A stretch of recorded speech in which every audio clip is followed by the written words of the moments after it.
slowly and in simple vocabulary so that our students here can also accompany us, and I'll stop for some words that they might learn as part of English vocabulary. Okay. Okay. So to understand where Ladakh is today, we have to go in the past, but we can't go too far in the past. We'll go only about 200 years roughly in the past, less than 200. Because for most of the history of Ladakh, life in the valleys or villages in the valleys didn't change much. It remained more or less the same over centuries. Then few things that shook Ladakh and changed things. I'll touch those and then we'll understand more of where we are today. Okay.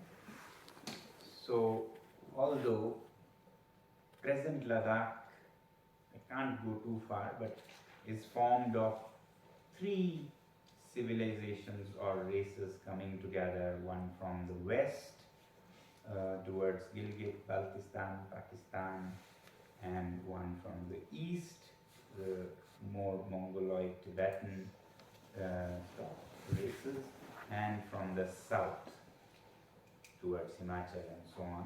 And you see, what you see is a mix of these three peoples today. And these three peoples mix to inhabit various villages in valleys along the Indus, not exactly using the Indus, but mostly the tributary streams. Tributaries are na sanspena chakane chun kaune sanspok yurate sanspena toppo chama they won tributaries are called sanspena. So tributaries of Indus, like if you went to Phyang, then Phyang Tokpo. If you went to Leh, then Leh Tokpo. If you went to Sabu, then Sabu Tokpo. Stok Tokpo, Masho Tokpo. On these tributaries, which finally go into Indus and then become Indus, along these streams is where life flourished. Not so much on the Indus, only in few cases. So life in these valleys remained unchanged over many centuries, with almost self-reliant villages, which did not change much with changing kings and so on, because they hardly had much to do with the king. They had to be self-sufficient, support themselves with whatever they produced from the land or animals, and therefore were not affected very much by any changes in the palaces of Leh. Not only Leh, these capital or palaces were in various places like Tingmosgam, Basgo, She. They may have changed, kings may have changed, but I think life in villages were unaffected by most of these changes. Being almost completely self-sufficient, self-reliant. Then in 1830s, a big kind of jolt came when the Jammu Maharaja decided to invade Ladakh. They say mostly with his eyes on Pashmina trade and so on, and generally an expansionist to expand his own kingdom. He, the Maharaja of Jammu, appointed a general, Gurlab Singh, appointed a general Zorawar, who was a very good fighter, to go invade Ladakh. And over the next 8 to 10 years, by 1840s, they had completely taken over Ladakh. Ladakhi kings tried to resist in the beginning, but they were no match to the Jammu king with his trained armies and so on. Ladakhi king only had mainly volunteer soldiers from villages who were farmers who would just come and become soldiers when needed. So, with many small battles, finally Ladakh became annexed. Annexed, Janma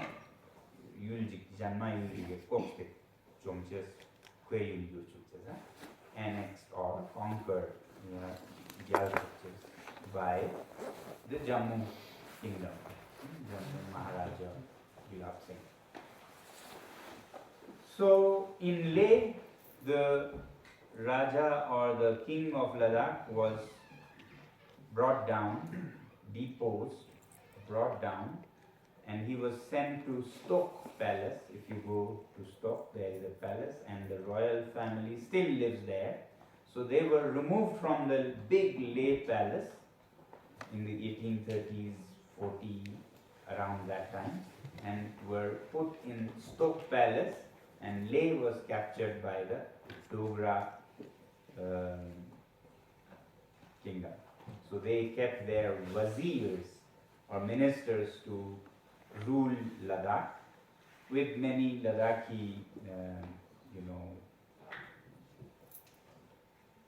ministers and other administrators. So Ladakh had completely lost control of Ladakh, the royal family of Ladakh, but not much changed in the villages, as I said.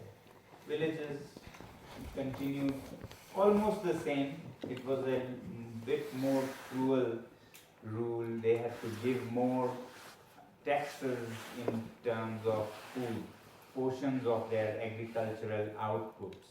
So taxes, taxes, thal.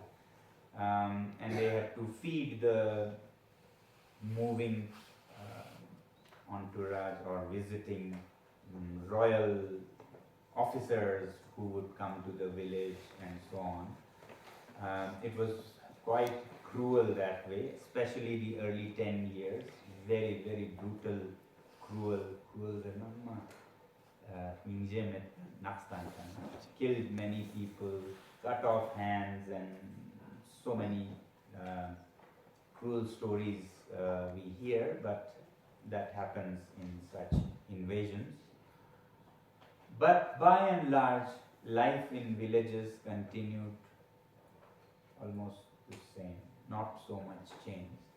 This continued for nearly 100 years or a little more till 1947-48. Again, life was quite the same through 1830s and 40s till 1940s, when India became independent from the British Raj and became a republic. When India became a republic in 1947, various princely states, princes, rajas, happily or by force, were made to give in and join this new republic as states of this country, or some combined to make one state. So finally, the Indian Republic was created. The last Raja to join the Indian Republic was this royal family, not Gulab Singh who started the invasion, but then kings of Jammu Empire who controlled Ladakh and Kashmir. So the king in Jammu was the king of Jammu, Kashmir and Ladakh, all the three. He was, I won't go into the details, he was not sure about joining India or remaining as an independent country. Finally, in 1948, he joined, and then there was a war with the newly formed Pakistan sending tribal, what they call tribal troops, which means unofficial soldiers, to invade Kashmir, to bring it into Pakistan, which is when the Raja of Jammu accepted to be a part of India, because already he was being invaded by Pakistan through unofficial tribal troops. So then, seeing that he had no choice but to join India or become a part of Pakistan, he accepted, agreed to become a part of India. And Ladakh had no choice. Ladakh was just a remote part of that kingdom. So when the king became a part of India, Ladakh and Kashmir became a part of India. So Ladakh, of course, it was a part of Kashmir, did not even have to choose where they wanted to go, like other kingdoms and princely states. Ladakh was not an independent kingdom, so it went with where the king of Jammu went, because it was part of that. So that's when Ladakh saw a huge change from being a part of the Jammu Maharaja, who ruled it as a very remote outpost where he did not have anything to do about development or support. It was mainly to extract, if anything is possible, from Pashmina to whatever taxes they could collect from farmers. They were not interested in really developing people. So suddenly Ladakh was part of a democratic republic of India, but not directly, as a part of Jammu and Kashmir. And Jammu and Kashmir now became a state of this republic, a state called Jammu and Kashmir. Ladakh's name even didn't appear in the name of the state. It could have been Jammu, Kashmir and Ladakh, but it was just called Jammu and Kashmir. So Ladakh was part of Kashmir, although it was so distinct, as you can see, very different in every way, and more than 2/3 of the area of Jammu and Kashmir, much more than half of Jammu and Kashmir was Ladakh. Jammu and Kashmir were very small in area. Ladakh was so big. Still, it did not even appear in the name of the state. So it was Jammu and Kashmir, and Jammu was towards the south, and Kashmir was north of Jammu to northeast of Jammu. One huge chunk, huge only because there was Ladakh. Otherwise, Kashmir was very small. So Ladakh was part of Kashmir. It was taken as any other district of Kashmir. Kashmir had maybe at that time some 8 districts, which means Kashmir is divided into administrative parts. All the rest of the districts were almost same. Kashmir, same culture, same issues, same people. But this last district was completely different. Different language, different culture, different context environmentally. A cold desert in the rain shadow of the Himalayas, which was completely dry desert, very different from lush green Kashmir, or the people that lived there, or the language that they spoke. Nothing, almost nothing common. Yet nobody heard the Ladakhi voice.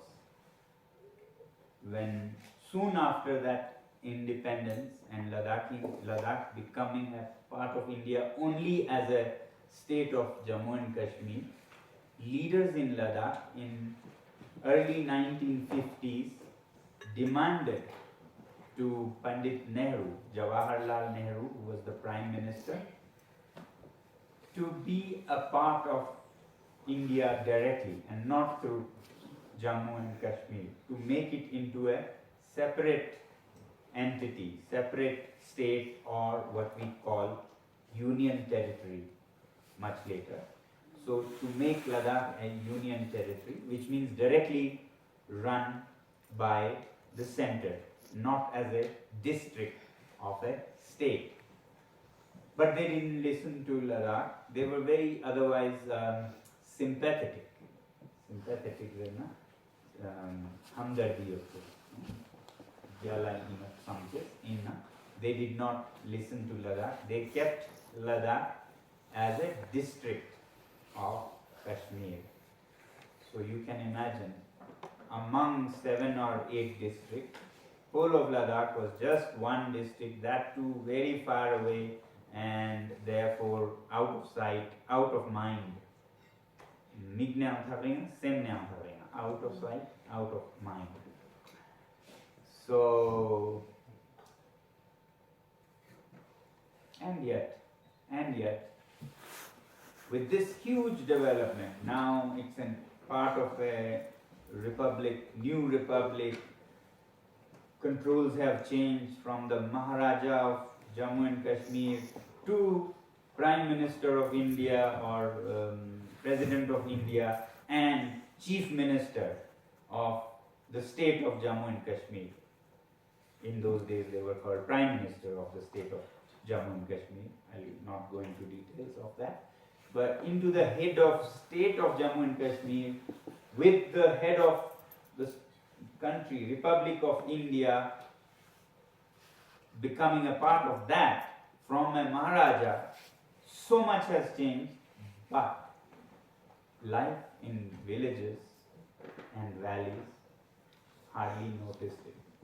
Not much change came in the lives of the people. They continued to live the same lives, farming, tilling, very little, surplus, just subsistence. Subsistence, zabus thumbus, zabus thumbus. Damshe samse na michachi, zabus thumbus. Only subsistence economy, and that continued. So, as an old lady in a Ladakhi village may not have noticed much, from the king of Ladakh to the king of Jammu to the president or prime minister of India, so much had changed, but in the village, not so much changed. Life was almost the same. Are you able to understand?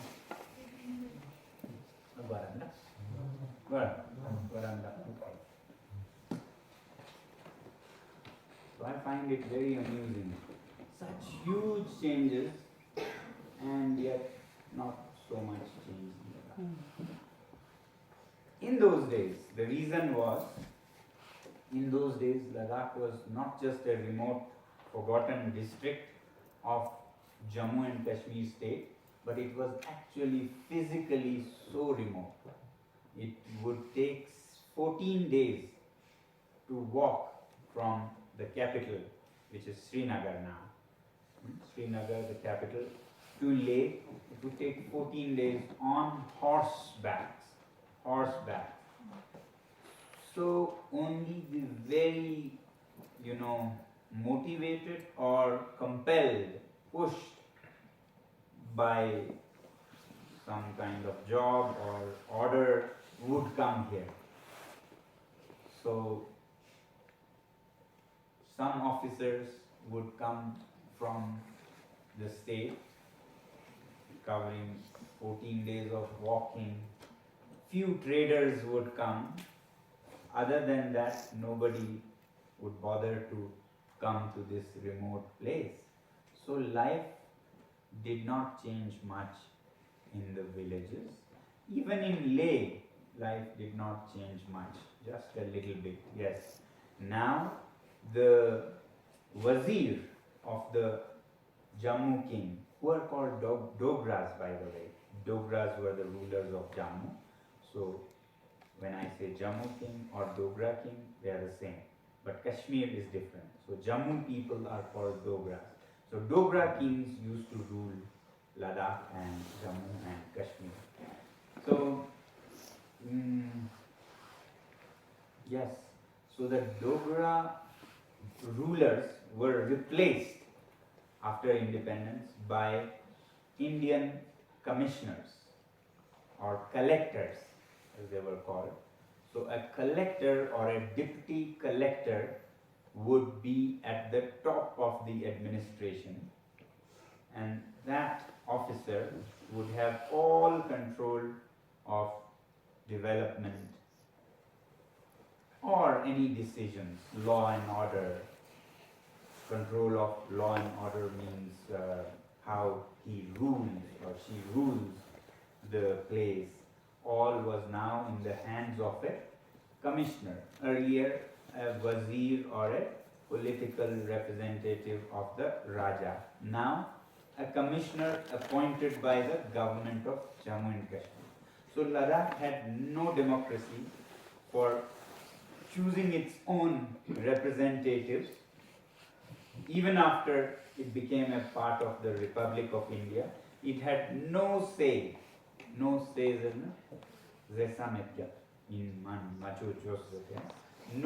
in how Ladakh was managed or ruled or run. Kashmir had an assembly, so it was a democratic state.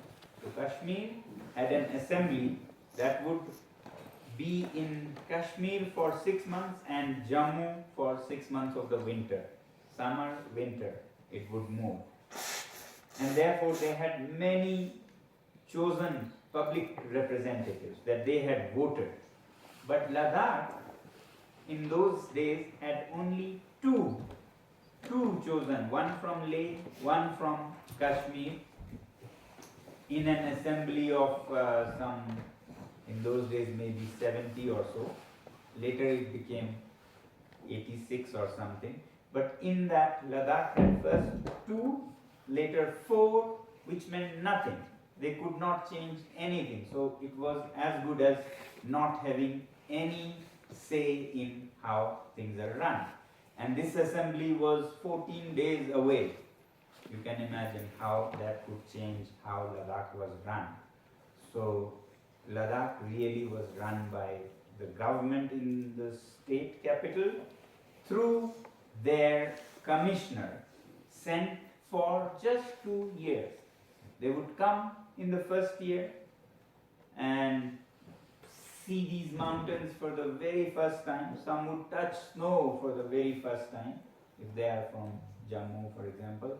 Of course, they would know nothing about how agriculture or how homes can be built or farms can be built or language can be developed or education could be done. They had no idea, coming for the first time in Ladakh, and that too over 14 days of trek. And therefore it would take them the first year to just understand.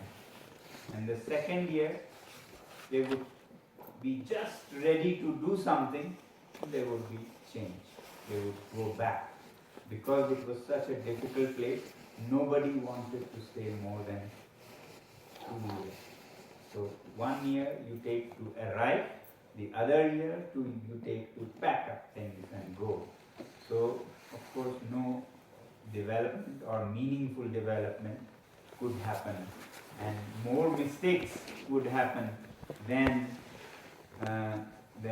any wise decisions, because these officers were all powerful. They could do whatever or they could undo whatever. Nobody would question them. These collectors were all powerful and they had no reason to listen to local people. There was no system to listen to elected leaders or anything. So Ladakhis had no say. The commissioner came to replace the wazir, and life in the villages changed very little. Because they didn't expect much, they were unto themselves. They were self-reliant. What changed hugely everything in Ladakh was a very, very small change compared to the ones that I said. A small thing that changed everything was the road. The road from Kashmir to Ladakh happened in early 60s, 61, 62, and that too because of a war with China. Because of the war with China, when China invaded, India quickly built this road between Kashmir and Ladakh, and now that 14-day journey became 2 days journey.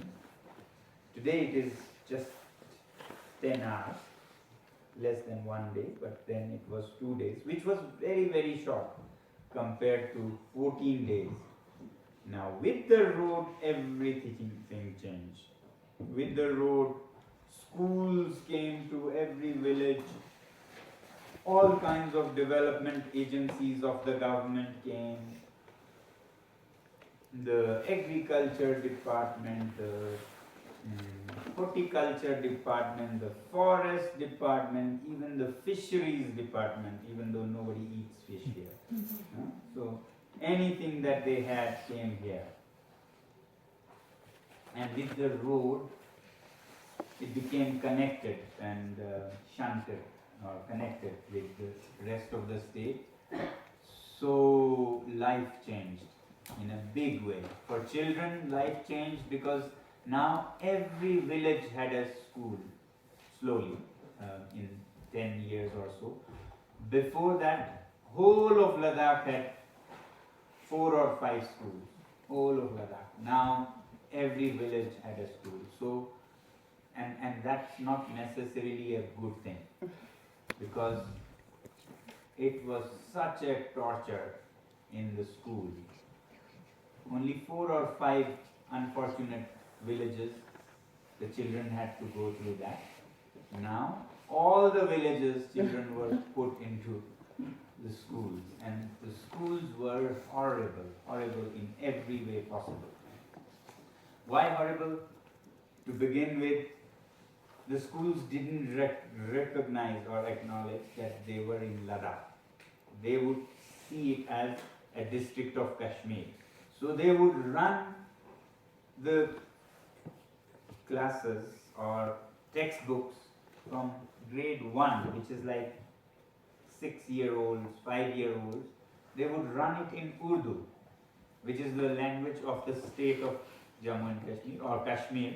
So they would consider it like any district of Kashmir, not recognize that people here speak Ladakhi.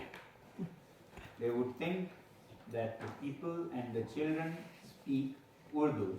The problem was that nobody spoke Urdu. The children didn't speak, their parents didn't speak, nobody spoke Urdu. And it was very, very different as different can be from Ladakhi language. Ladakhi language is Tibeto-Burman, Urdu is Indo-Aryan. Ladakhi language is written left to right, Urdu is written right to left.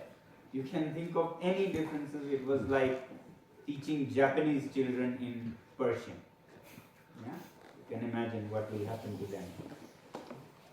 So of course children couldn't manage it.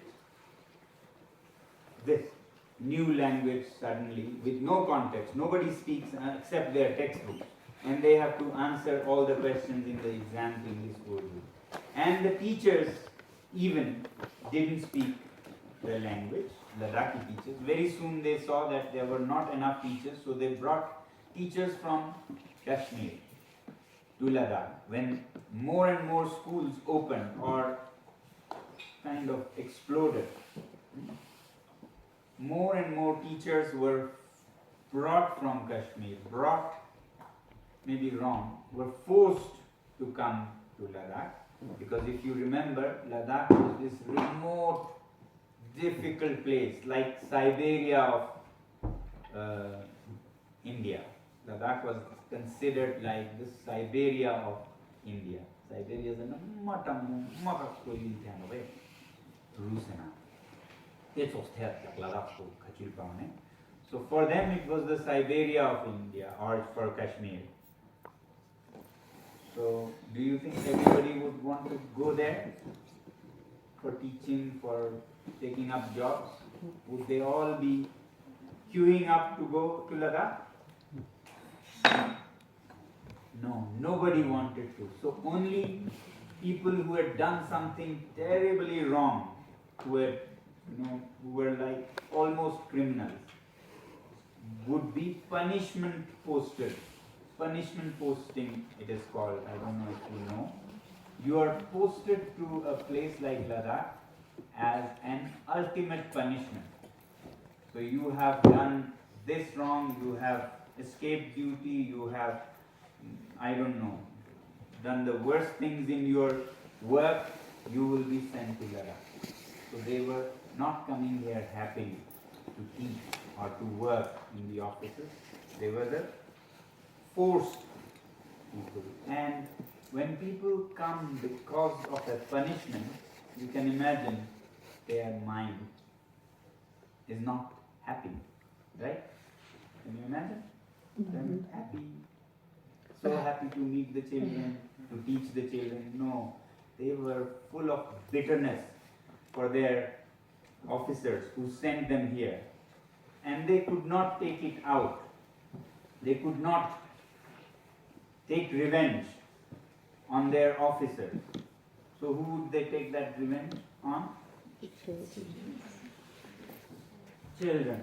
And that's exactly what happened. These schools were torture places. The kind of punishments schools in Ladakh gave, I think Warsaw Pact would not allow. You would be jailed if you are a soldier and did that to your enemy. That kind of torture the schools were. And anyway, Warsaw Pact not important, but yeah, it would not be allowed. It would be criminal to beat children till they bleed. Bleeds are not happy. Happy means too much. Wangchuk cannot get in Wangchuk chat. Because they were not here out of will, from their happy will. So schools had become very more than difficult places. And that's why I said more and more children were now unfortunate to have to go to these schools. Now that progress had started coming to Ladakh, every village got a school, and because there were not enough teachers, they had to bring from Kashmir. Before this, the schools were very happy because they were very few and Ladakhi teachers were enough for them. But when it exploded, they had to bring teachers from outside. And they just didn't want to be here. And therefore, schools became a huge torture. More than that, it didn't mean anything for the children. It didn't prepare children for anything. It was full of lessons that say, we grow rice with monsoon rain. In Ladakh, a child would be memorizing things like, we grow rice with monsoon rain. They have never seen rice growing. We don't grow rice. And they have never seen monsoon rains, yet they would pass the exams only if they wrote, we grow rice with monsoon rain. And I asked a teacher once, I was an activist in education, I said, what if a child in your class writes, we grow barley with glacial water? And the teacher said, wrong, wrong, you would fail. Yeah? You cannot say that. Why? Because the book says, we grow rice with monsoon rain. So that kind of it. Little children, Urdu, after Urdu they would learn English in 6th grade, but the English would be A for apple, B for ball. Makes sense. A is just a symbol. apple makes it easier to remember A for children. Some clever person used this nice technique to, it's called association, learning through association. A, apple. So even if he forgets this A or B, the child remembers apple or ball, and that makes him trigger, this is A because it shows apple, B because it shows my favorite ball. But then it would go to F for fan. F for fan. Now, in a cold Ladakhi classroom which has no windows, no doors, children are shivering at -10 maybe, outside it is -20, and they are memorizing F for fan, F for fan. And then one idiot asks, "But sir, what is this fan?" to the teacher. And the teacher goes, "I don't know. I've never seen this, but I'm told it keeps you cool." And the children, their eyes are popping. Cool? Why would anybody want to be colder than we are, shivering here? Why a machine to make you colder? Teacher doesn't know why. But this was what? Just transplanted from Srinagar or Jammu to Ladakh. Books that make no sense in the mountain. F for fan, T for train, as if train would make T easier for the children in the mountains. S for ship. So you can imagine how much help they would get from these pictures and otherwise good examples for any child in maybe Britain. It made it very simple. Train, of course, Papa goes by train every Monday. And ship, we went on a ship last summer, but not for Ladakhi children. So it was very, very confusing. And first 8 years it was in Urdu, which nobody spoke, as I said. But children are good. They would very soon learn Urdu, even if it is very different from Ladakhi, different routes, left to right and right to left. Still they would, in few years, master Urdu. Then suddenly what you learn is that in 9th grade, suddenly all you learned is waste, useless. Now the books will be in English, in 9th grade. Without almost any preparation, suddenly books go in English. And that, as you can understand, resulted in huge failures. When I was leaving school or going to my engineering, I saw that 95% of the students were failing. 95% of the students were failing in their final school leaving exam. I think you call it O-level or O-level. 10th grade. Is O-level? What do you call it? That was UK, but US, US? I did it's just 10th grade, yeah. 10th grade, yeah. So 10th grade is the all-important exam. When you leave school, 95% of the children would fail. Of course, that was not a surprise, given what I just said. So this was what education was. Similarly, everything else became like that. All development agencies were all that would do something for Kashmir or make some sense for Kashmir, some sense for Jammu. But education actually didn't even make much sense for Kashmir and Jammu. I started working in the field of education, and then I looked at Kashmir and saw that the books didn't even make much sense for Kashmir. Yeah, we thought that we are studying something made for Kashmir, and we are unfortunate, but children in Kashmir are lucky. They get what they want. But I learned that even in Kashmir it doesn't make sense, because it was actually copied from New Delhi. So it was not designed for Kashmir. We got a copy of Kashmir which was a copy of Delhi. Much later, I learned that it didn't even make good sense for Delhi because it wasn't even designed for them, except maybe for the fan. The rest of the idea of education was not even making sense for Delhi because it was copied from London.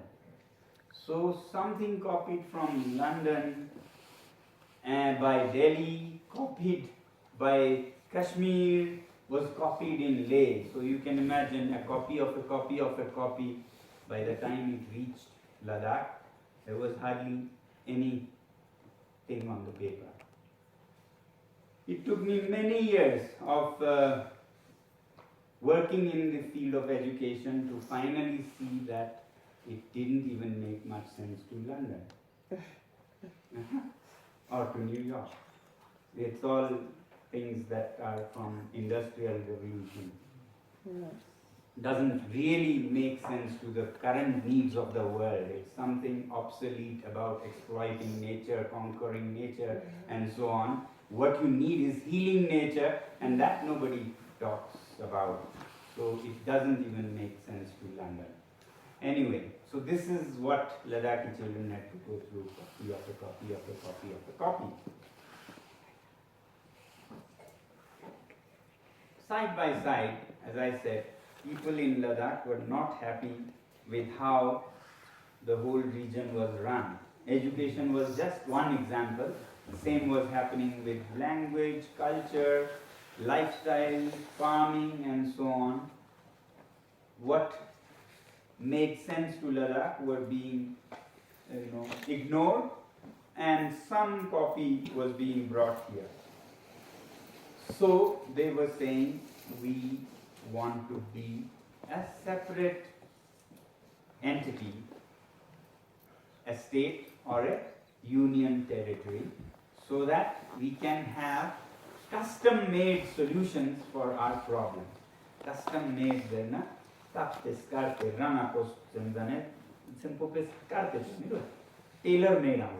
custom-made, custom-made or tailor-made solutions for our problems. We should not get ready-made solutions. Simple pechokanna, ready-made solution, custom-made, tailor-made solutions should be given in development. And for that, we want to separate from Jammu and Kashmir because there is nothing common. Life is different, climate is different, language is different, there is nothing common. So this voice for a separate status for Ladakh started in early 1950s, you remember? Yeah. With Nehru. It was not heard. Then again in 60s there were some demonstrations and so on. It was not heard. Then by this time I was also, as a teenager, so I remember even. Then the biggest movement started in 89, 90. There were huge protests and demonstrations. Julus Jalsa hai. Protests and demonstrations in Leh to become a separate state, or UT it's called, Union Territory. State is a full-fledged federal, what do you call it? Federal republics, or federal, in the US you have states, right? You call them states. Yeah. So yes, states are full-fledged units. Union territories are much smaller. Those who are not big enough or qualified enough to become a state become union territories who are administered directly by the center. States are on their own, fully fledged. So Ladakh, for these reasons, from education to life and livelihood in the villages, did not see any reason to be with a very different huge state and be ignored completely. So they wanted to be a small thing, but by themselves, where they can make custom-made, tailor-made solutions for their problems, in education, language, architecture, all issues of development. So in 1989-90, there was a huge riot almost, that demonstrations to riots, where 3 people were killed. And still the center was not ready to give a UT status, which means you completely cut off from the state of Jammu and Kashmir and make Ladakh a different state. That they were not ready. So by 1995, they agreed to make it a state within a state. A state within a state, not a state in India, but a state-like thing in Jammu and Kashmir. And this was called the Hill Council, the Ladakh Autonomous Hill Council. This happened in 1995. So it was like a compromise. Compromise, Zerna.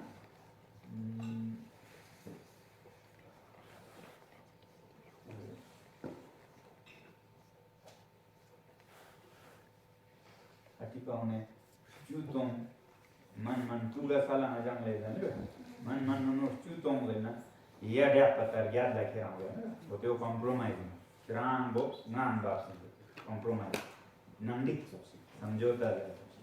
So they made a compromise, and center gave Ladakh something called Hill Council, which was not what the Ladakhis were asking, but which was much better than what they had. So by this time they were already tired of all the demonstrations and riots and so on, so they accepted it. But it was not bad actually. It was not bad because this Hill Council was to have elected members of all the communities in Ladakh, every village. So now decisions will be made by elected members and not by one commissioner who just thinks that mud houses are bad, so he declare mud houses as illegal, whatever. I'm just giving an example. He may say this way of farming is bad, let's bring chemical fertilizers, let's bring pesticides. This actually happened. So that kind of decisions by just one person was not possible now. The Hill Council had 26 members elected by the people of Ladakh in Leh and another in Kargil, elected by the people of Kargil.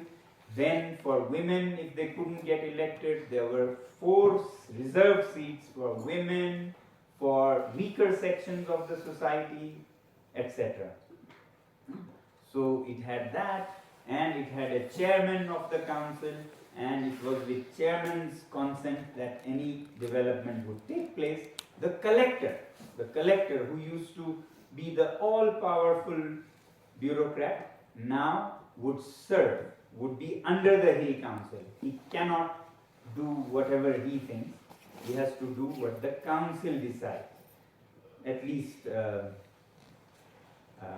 on paper, that many times they still did whatever they thought and didn't listen to the council. That was always a tussle, but this is how people agreed to a compromise. Okay, so that Hill Council happened in 95, and now I think it is the 5th one running. So they had an election in 95, and then 2000, then 2005, then 2010, and 2015, and 2020 has given the current council, Hill Council. Who is the current chairman of the Hill Council? Yes, Mr. Tashigal is the chairman of the Hill Council. And of Kargil Hill Council? So Feroz is the chairman of, and he has 26 members and 4 reserve members. So they decide. Okay. In the meantime, every now and then, the Ladakhi people were still demanding what? Union territory. So they didn't give up that demand for a separate status within India. They kept demanding, but they had lost hope that they could get it. So they would just, as a ritual, as a thing they do, would say, we want union territory, and none of the governments listened to them. Then suddenly, when they were least expecting, not expecting, when they were not at all expecting, suddenly in 2019, when people had given up all hopes of a hill council, suddenly we heard on 5th of August that the central government has broken Jammu and Kashmir into two union territories of Ladakh and Jammu and Kashmir. Nobody was demanding. They were demanding, but they had given up hopes. And Article 370, I don't know how much you would know. Do you know? Would they know? Elizabeth? They haven't gotten a reading about it, so Hmm? they do have a reading about it, so some of them may have done it or they may do it after this. Okay. Article 370 was an interesting article for only Jammu and Kashmir, because if you remember, they were the last in joining the Republic of India. You remember? Jammu Maharaja was the last to decide to be in this. Yeah. So that was his barter, his, what do you call? His condition, that Jammu and Kashmir will be given a special status. It won't be like all the other states. We'll have a very special status, and that status was 370, which made Kashmir very special indeed, because it had its own constitution. It was not governed by the constitution of the Republic of India, but more by the constitution of the state. So it was a very special status. So this was the last bargain that the king could get from India. Things like, you would give us a constitution of our own, you will call our governor, not the governor like other states, you will call them president of the Jammu and Kashmir. No? And the chief minister, like in other states had chief minister, but in Jammu and Kashmir you will call it prime minister. So just a symbolic feeling like we are a country, which is what his kind of dream was, to be an independent country. That's why he stayed till the very end. He did not decide till an attack came from Pakistan. He was always, what to do, I don't want to be a small state in India, I want to be a country, how. Then he was attacked, so said, I want to be a part of your country, but can you please let me call my chief minister, prime minister, governor as president, and have our own little constitution. And India said, okay for that. That was 370, which means that anything decided in the Parliament of India will not apply on the state of Jammu and Kashmir until they pass it in the assembly as per the constitution of the state. So this was quite a special status, although symbolic in many cases, but that was removed by the government in New Delhi. Now, it was mainly because this government that we have now, the BJP, believes in making all states equal and homogeneous and kind of, strong center and similar states and so on. So it suited them to remove 370 and to break Jammu and Kashmir into Ladakh and Jammu and Kashmir. It was their own agenda, but for the Ladakhis this was beautiful. Whatever your agendas, we just wanted to be separate from Jammu and Kashmir, and you're giving us that. They started dancing in the streets everywhere in Ladakh, because suddenly you got what you were asking for so long, 70 years people were asking, but not at the time, or not from this government, they didn't even expect, but suddenly got. So whatever the meaning or the agenda or reason, we are very happy. So they started really rejoicing this new status. Suddenly it was like a dream that suddenly the officers of Kashmir had to go back to Kashmir, and Ladakh had its own system, a governor of its own, and so on. So 2019 this happened, and it was actually applied or implemented in October, so declared in August. So people were very, very, very happy, but suddenly they started noticing the dangers of this UT. Okay? Because of Article 370, when Ladakh was in the state of Jammu and Kashmir, nobody from anywhere could come to Ladakh and buy land or put up an industry, mining, etc. Or come and take a job in Ladakh whenever they wanted. So all this was protected by Article 370 of the state. Now that was gone. No Article 370 means no protection. Anybody can come here, anybody can buy your whole village if they have money. They can buy your mountains, they can buy your valleys, they can put up an industry which may have twice the population of Ladakh working in that mine. Ladakh is only 300,000. There is one solar project which will have roughly 100,000 workers. So you can imagine. And this is the best of industry. Solar project is good. But you could have mining of all kinds, from uranium to so on, and hundreds of thousands of people could be brought. Of them, half may like to live here. And then very soon, twice the number of Ladakhis. So if there are 3 lakh, you can have 700,000, 7 lakh coming and settling and make it a population of 1 million, of which the Ladakhi original people become a tiny minority, a third, and therefore all governments are made by those who just came, and you have no voice. And more than political rights and say, what it means is that the fragile trans-Himalayan ecology that Ladakh has cannot sustain.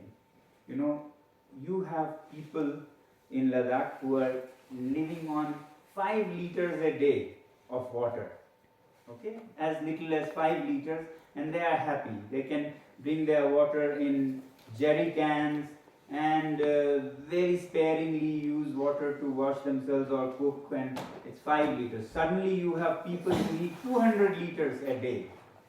Okay? So where will the water come? There isn't enough water. So those who have money will take their 200 liters, and those who don't have money will not even have their 5 liters. That's what people fear here.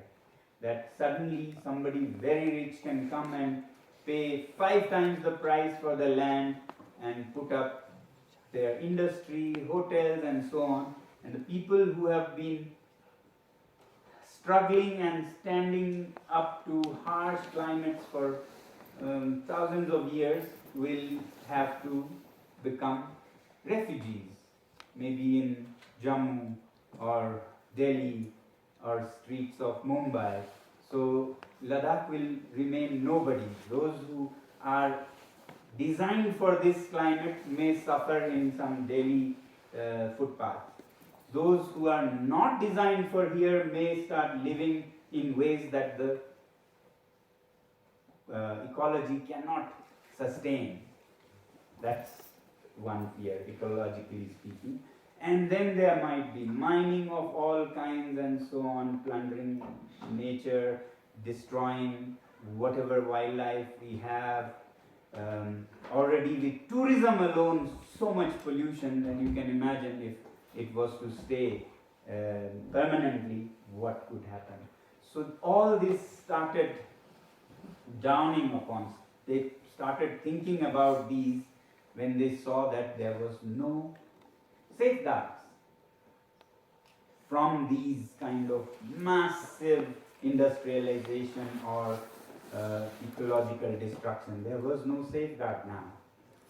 And that's when they started worrying. Is this UT good enough for us? Is this UT better than where we were? Is it not more dangerous and for the people and for the land and for the wildlife and so on? So that's what is happening today. Today, the dances and songs have all faded away. That was seen after the UT.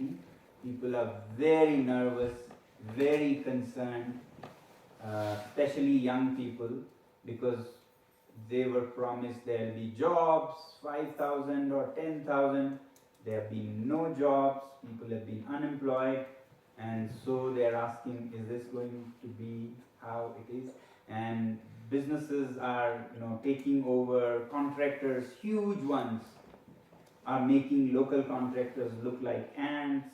So people are very, very worried now.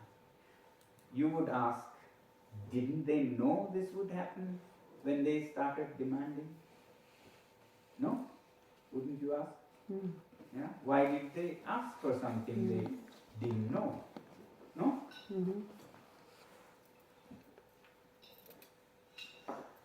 Yes, they knew. They knew, and this is where the most important part comes. They knew that they won't have the protection of the state of Jammu and Kashmir, which is Article 370. They won't have, but they also knew that the Indian Constitution has a very enlightened clause or paragraph in the Indian Constitution that protects indigenous people, that protects what we call tribes, scheduled tribes. And with that element, with that part of Indian Constitution, any place that has large number of tribals, by large number in the Constitution it says more than 50%. If any region has more than 50% tribal people who are declared indigenous, if more than 50% are indigenous, then that region will get this special protection.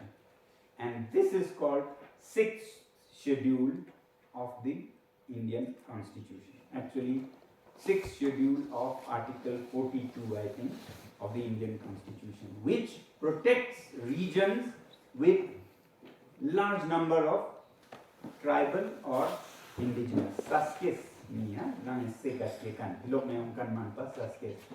50%, right? Do you remember?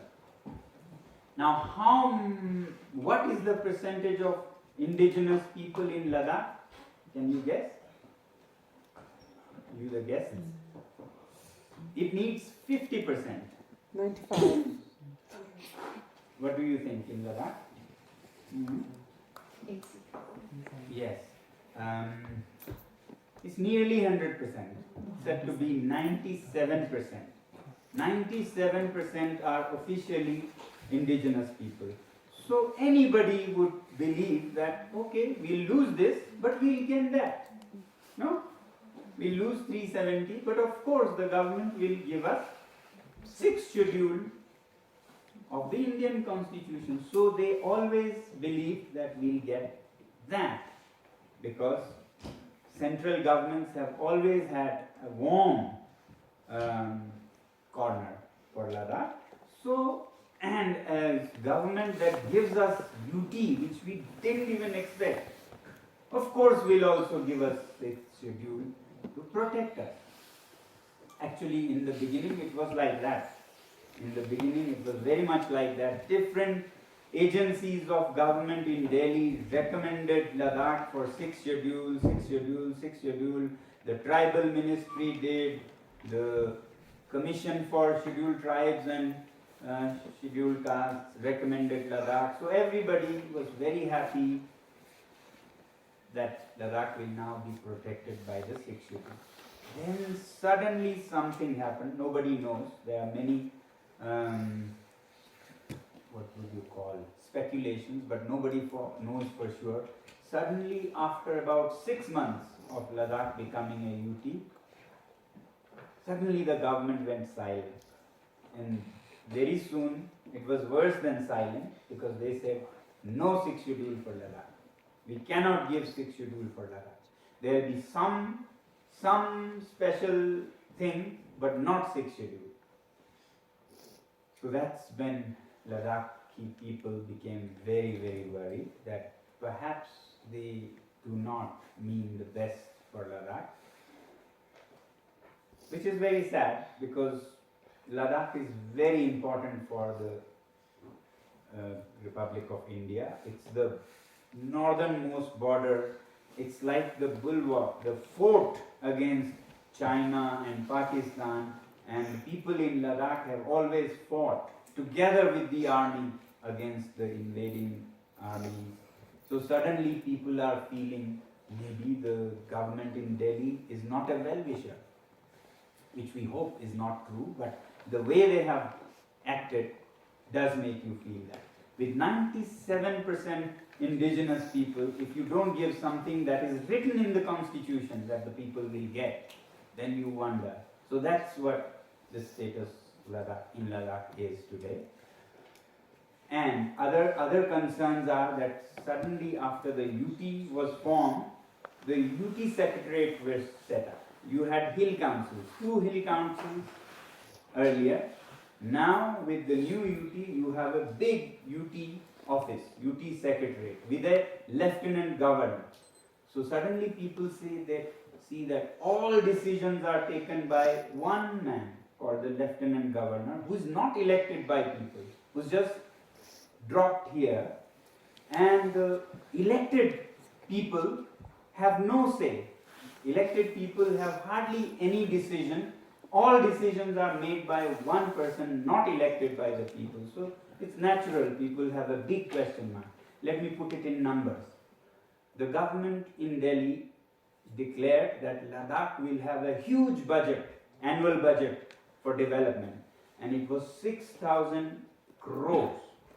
Now 6,000 crores would be 60,000 million, so 6 billion or something, I don't know. 6,000 crores rupees, I don't know the figure in, it would be roughly $1 billion or something, close to $1 billion. Huh? So of this sounds like a huge budget. Of this, only 5%, I think, 5% is decided by the elected councils. Okay? 95% is decided by, who do you guess? Lieutenant Governor. One person who the people have. So by an unelected officer or bureaucrat or whatever, has decision over 95% of the budget, and the 2 huge hill councils that go through such a big process of election, after all that process of election, they get to spend 5% the budget.